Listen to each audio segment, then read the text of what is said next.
Hi అండి, ఈరోజు పూరీ కూర వండుతున్నానండి. ఒక 2 స్పూన్లు ఆయిల్ వేసుకున్నామండి. ఆవాలు వేసుకున్నామండి.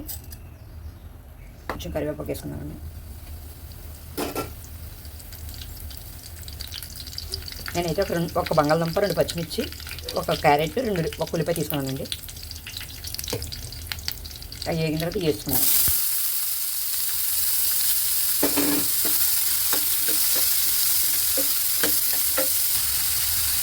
కొంచెం ఉప్పు వేసుకున్నాను. మూత పెట్టుకున్నామండి. మీడియం మంట మీద బంగాళదుంప, క్యారెట్ ఉడకాలి కదండి.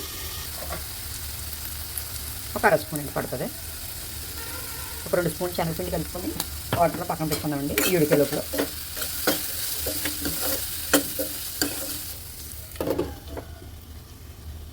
కొంచెం వాటర్ వేసుకున్నామండి.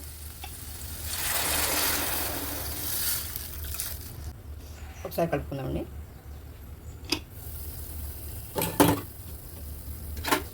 ఇప్పుడే కొంచెం ఉప్పు అది చూసుకోవాలండి. దుంప ఉడికిన తర్వాత మనం కలుపుకున్న శనగపిండి దీంట్లో వేసుకోవాలండి. కొంచెం ఉడకాలండి. ఇంకా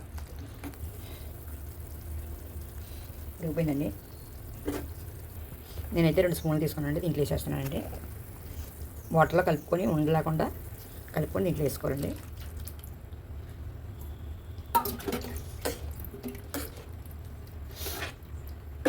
ఉడకనివ్వండి. కొంచెం శనగపిండి పచ్చివాసన పోయేసి మూత పెట్టుకుందాం. ఈరోజు పూరీ కూర అండి, ఇది చాలా బాగుంటుందండి పూరీలోకి. అయిపోయిందండి. చిన్న కొత్తిమీర వేసుకున్నాండి. దీంట్లో కొంచెం చాలండి. కొత్తిమీర వేసుకున్నాండి. పూరీ కూర రెడీ అండి.